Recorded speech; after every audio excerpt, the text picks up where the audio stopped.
biasa, dengan segala hormatnya dipersilakan Tuan Haji Makri untuk memulakan kita punya kursus pada hari ini. Silakan. Assalamualaikum warahmatullahi wabarakatuh.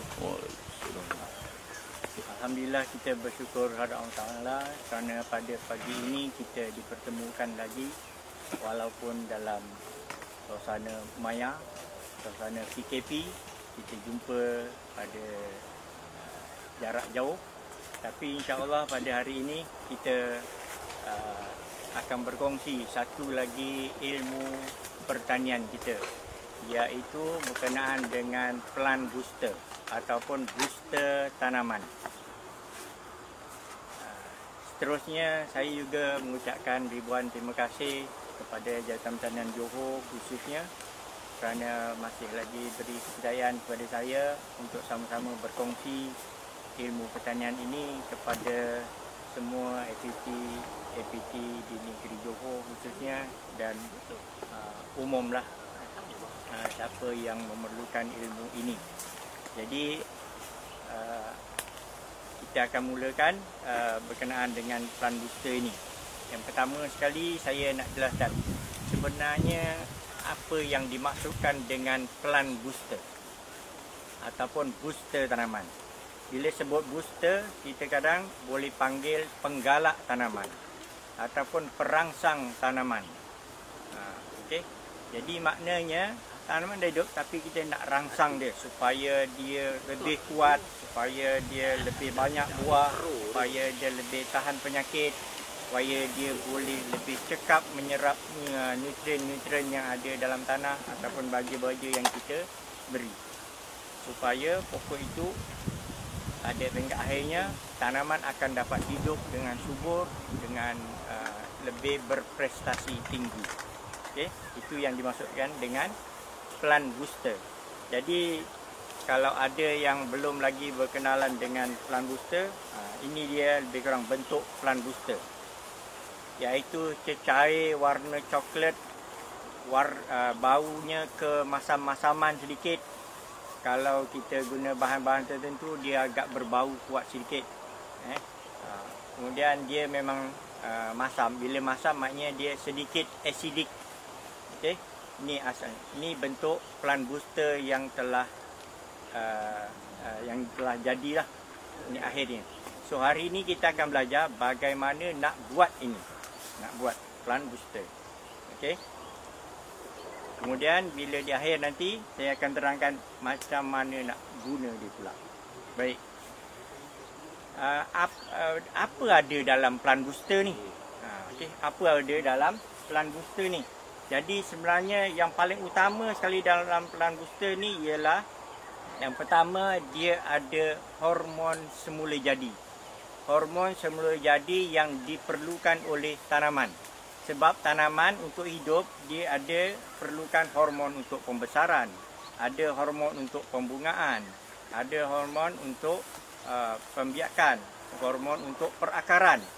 Itu maksudnya hormon semula. Jadi bila kita buat plant booster ni, semuanya ada dalam plant booster yang kita nak buat ini. Selain daripada itu, yang paling penting juga di dalam plant booster ni ialah dia ada mikrob berfaedah. Mikrob berfaedah. So dua bahan inilah yang paling utama. Selain daripada itu, plant booster juga mengandungi nutrien, mengandungi humic acid, mengandungi vitamin dan juga enzim-enzim lain yang akan turut serta membantu untuk merangsang pertumbuhan tanaman kita. Okey, baiklah. Itu pengenalan berkenaan dengan organic plant booster. Jadi kita buat organic plant booster, nama pun organic plant booster. Pada asalnya sebenarnya kita hanya menggunakan bahan-bahan yang terbuang ataupun bahan-bahan yang terpakai yang ada di sekeliling kita. Okey. Tetapi oleh kerana kalau dah dikomersialkan, setengah-setengahnya kita tak ada, kita kena belilah. Okey. Baik. Sekarang ni saya akan tunjukkan apa dia bahan-bahannya. bahan-bahan untuk buat plant booster. Okey, yang pertama sekali buah Ni buah nenas. Buah nenas. Nenas ni cari yang overripe, yang dah tersangat masak. Tak kira apa jenis pun. Nenas. Yang keduanya labu. Yang kedua labu. Yang ketiga pisang. Tengok, ambil pisang yang reject macam gini. Pisang. Okey. Yang keempatnya kangkung. Kangkung ni kangkung yang kita tanam boleh. Kalau kangkung parit yang menjala di parit itu lebih baik lagi. Okey. Itu dari tanaman. Yang kelima belacan. Belacan ni sebenarnya ganti ikan.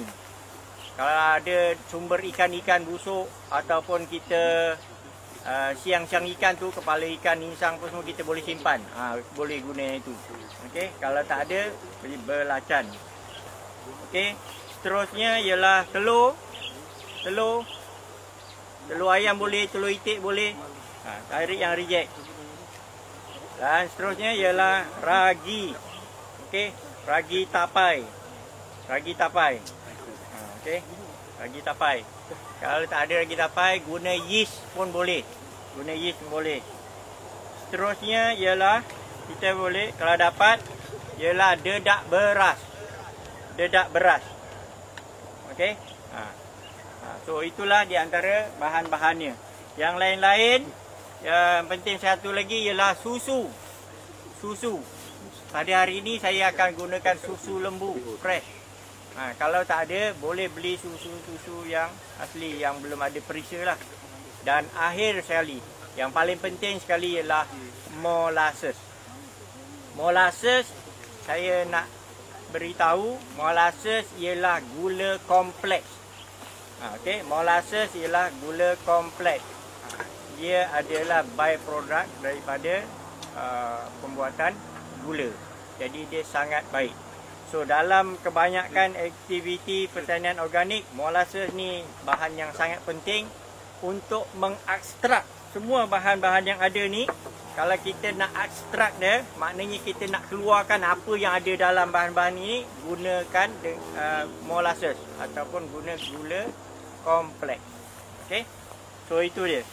Satu lagi, kalau tuan-tuan nak pakai tambah lagi guna EM pun boleh, kalau tak ada pun tak apa. Okey. Kalau air tadi, air bersih kita tak pakai, kita guna teh ayam contohnya. Kalau guna air teh ayam, wajib guna EM. Kalau tak ada, tidak guna teh ayam, kita tak payah pakai EM pun boleh juga.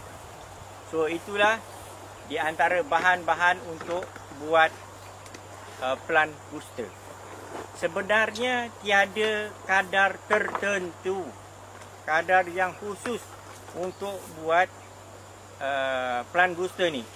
Tapi biasanya kalau kita guna 3 biji, ini pun 3 kilo, telur pun 3 biji, kangkung kilo dan sebagainya itu. Yang penting kalau ada semua bahan-bahan ini lengkap, semua ada. Andai kata satu tak ada, tak apa, boleh jadi juga. Okey? Sebab organic plant booster ni, pembuatan yang kita bincang pada hari ini, ia adalah kombinasi daripada teknologi yang dipraktiskan di 3 buah negara, iaitu Jepun, Korea dan India. So sekarang ni kita gabungkan jadi kita punya teknologi. Senang semua dalam satu. Pada awal-awal pengenalan pertanian organik di negara kita, kita didedahkan dengan pembuatan baja organik, menghasilkan nutrien-nutrien khusus. Contoh untuk keluarkan, untuk buat baja nitrogen organik, kita ambil batang pisang, rendam dalam molasses. Kita nak hasilkan baja K yang mengandungi potassium nitrate, kita gunakan pisang, ataupun boleh juga guna abu tandan sawit, contoh macam itu.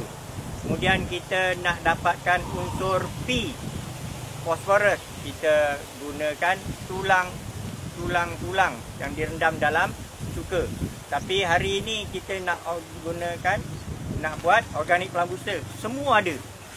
Jadi gabungan daripada semua bahan-bahan ini akan terhasillah organic plant booster yang mengandungi mikrob dan juga tadi ialah hormon semula jadi secara organik. Oleh kerana kita gunakan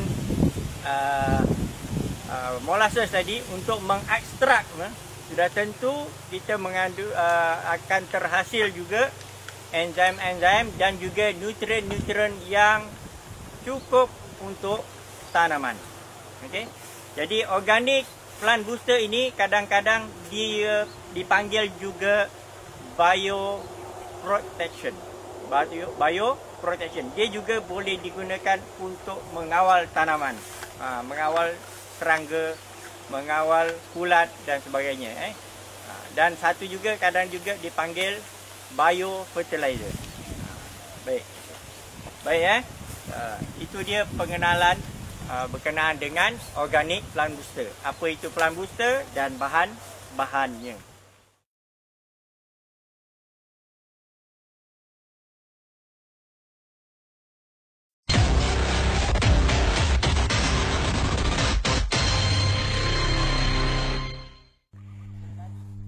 Hari ini kita bersiaran di bawah pohon bambu, bawah rimbunan buluh madu di Pusat Pertanian Air Hitam. Walaupun kita bertemu secara maya, insya-Allah kita sebaik mungkin kita cuba dapatkan ilmu ini. Semoga dia bermanfaat secara berterusan, insya-Allah. Okey, yang pertama sekali saya nak sebutkan organic plant booster. Apakah dia organic plant booster? Okey. Organic plant booster ni ialah cecair warna coklat, bau kemasam-masaman dan juga sedikit bergas. Ini kalau kita buka dia, ini pada minggu lepas kita botolkan, tengok dia sudah menggelembung, maknanya ni. Dan dia sedikit acidic. Okey. Inilah yang dimaksudkan. Organic plant booster ni macam mana nak guna dia? Saya terus saja kepada guna dia. Okey. Organic plant booster ni gunanya ataupun cara penggunaannya ialah sama ada menggunakan kaedah semburan ataupun yang kedua siraman. Siraman di pangkal pokok ataupun di media tanaman, semburan pada pucuk dan bawah daun waktu pagi. Okey, kita tahu sedia maklum bahawa untuk tanaman tumbuh dengan baik memang dia memerlukan beberapa jenis hormon, iaitu hormon untuk perakaran, hormon untuk pembesaran, hormon untuk pembungaan. Biasanya 3 ini. Okey, lain-lain ada lagi, iaitu hormon untuk pembinaan, untuk dia protect diri dia sebagai antibody. Jadi sebab itu juga dipanggil penguat. Maknanya dia boleh bertindak sebagai antibody kalau ada serangan-serangan patogen daripada luar. Pokok akan lebih tahan dan tidak mudah kena serangan patogen yang menyebabkan penyakit kepada tanaman. So itu yang dimaksudkan dengan organic plant booster. Di awalnya bahan-bahan yang kita nak buat organic plant booster ni sebenarnya ialah bahan-bahan yang terbuang sahaja. Jadi bila guna bahan terbuang, maknanya kita hanya menggunakan kos yang sedikit dan dia semuanya berada di sekeliling kita. Baiklah, sekarang ni saya akan terus kepada kaedah pembuatannya. Okey, kaedah pembuatan organic plant booster. Jadi yang pertama sekali ialah kita perlu ada satu tong. Jangan sekadar tutup je, dia mesti tutup buat. Sebab lepas ni bila kita tinggal hanya beberapa jam aja dia akan mengeluarkan gas, akan menghasilkan wap. Okey, ini alatan utamanya. Okey, di antaranya. Baiklah, apa yang kita perlu buat di atas bahan-bahan ini? Yang pertama, semua buah-buah ni dan bahan-bahan ini kita cincang halus dan masukkan ke dalam tong tersebut. Ikut pengalaman saya lebih suka kaedah mencincang seberapa halus yang boleh. ada juga rakan-rakan kita yang dah biasa buat bahan-bahan seperti pisang dan juga labu ini di blender halus. Tapi ikut pengalaman saya, kalau kita blender bahan itu tersebut, nanti di pengakhirnya kita susah kerja. Maksudnya nak menapis, nak menapis bahan tersebut.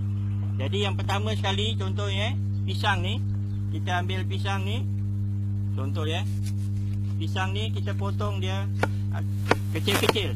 Lebih kecil lebih bagus. Lebih kecil lebih bagus. Ni. Dia punya sisir ataupun tandan dan sebagainya, tak apa, boleh masuk sekali. Yang kedua, labu. Labu ni pun macam gitu juga. Kalau boleh kita potong halus.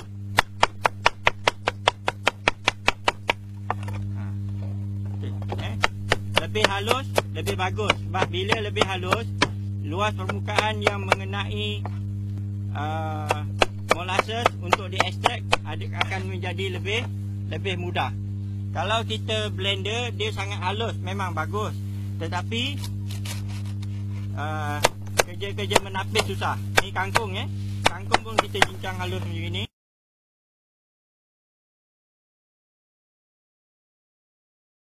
So untuk hari ni kita akan buat lebih kurang akan menghasilkan 20 ke 30 liter organic plant booster. Okey, baik. Jadi untuk menghasilkan 30 liter organic plant booster, hari ini kita menggunakan lebih kurang 3 biji nanas, 1 kilo kangkung, 1 biji labu dan juga 3 kilo pisang. Okey, jadi bahan-bahan ini yang telah kita cincang ni, saya masukkan di sini ya. Ni pisang, saya masukkan ke dalam ni. Masukkan ke dalam tong.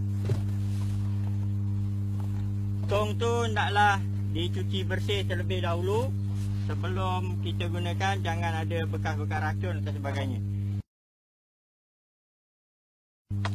Kemudian ni kangkung. Kangkung ni kita kalau dapat kita lebihkan dia. Lebihkan lebih banyak kangkung. Ini tadi saya pakai 1 kilo, tapi kalau tuan-tuan sampai 3 kilo ke 4 kilo pun lebih bagus. Apa? Tak jadi masalah untuk buat ini. Sebenarnya tiadalah resepi dengan nisbah-nisbah tertentu yang khusus untuk buat organic plant booster ni. Yang penting bahan-bahan ni kalau ada semua, dia menjadi lengkap untuk pembuatan organic plant booster.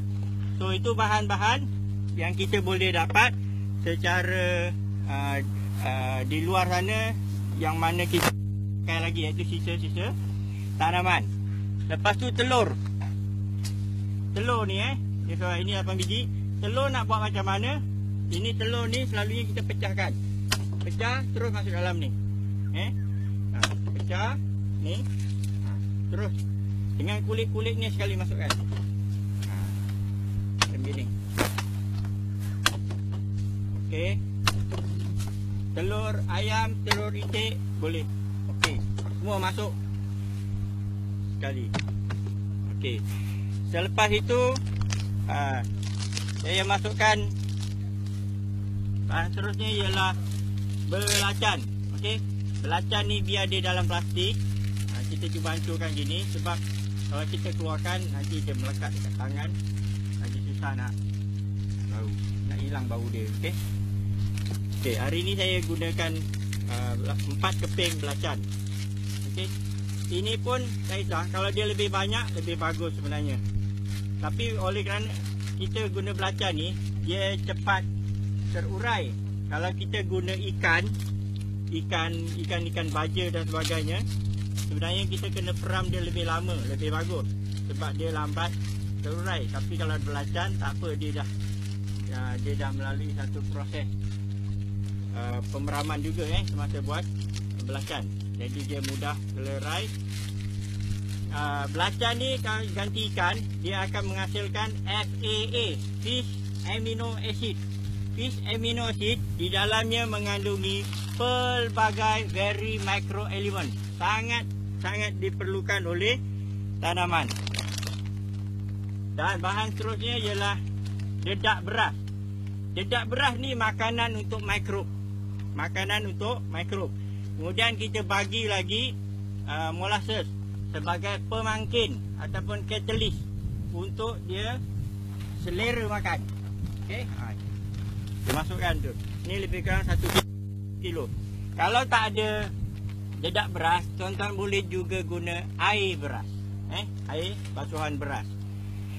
Dan sekali kita masukkan susu. Hari ni saya gunakan susu ni jadi tapi yang tidak berperisa. Okey, selalunya saya guna susu lembu asli. Okey. Hari ni saya gunakan 4 kilo susu. Andai kata susu ini susu reject yang telah luput tarikh pun boleh guna. Okey? Lagi bagus. Eloknya gitulah sebab kita kalau boleh nak gunakan bahan-bahan yang dah terbuang.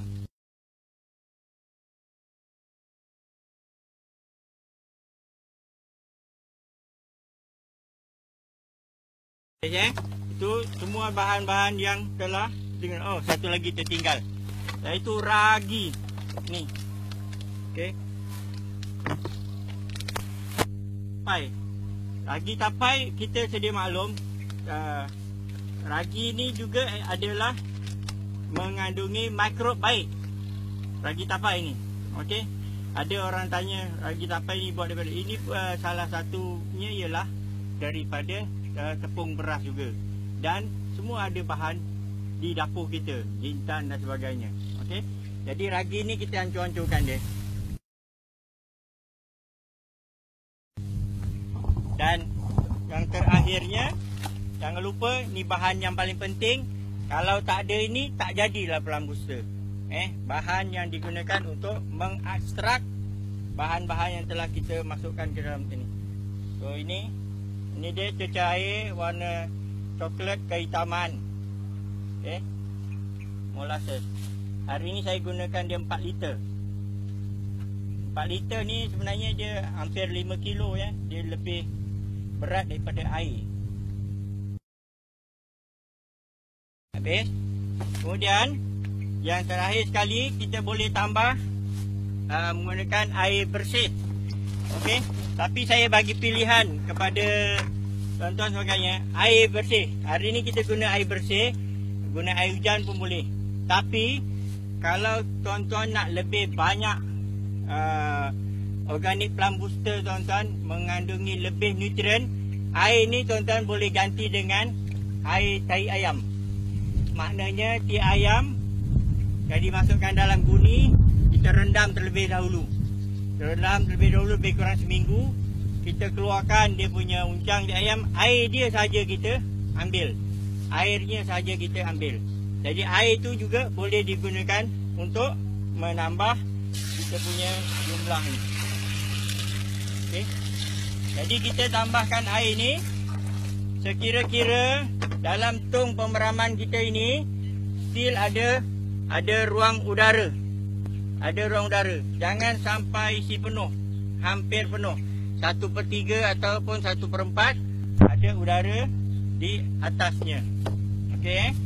Baik, selepas itu dah siap semua bahan-bahan campuran ini. Kita boleh juga kalau nak buat kacau sedikit supaya dia kata.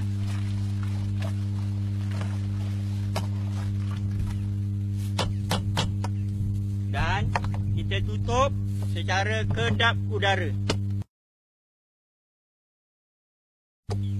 Kedap udara. Kita kalau biarkan lepas 1-2 jam ini pun sudah menggelembung, sudah menghasilkan gas. So begitu peringkat awal pembuatan organic plant booster.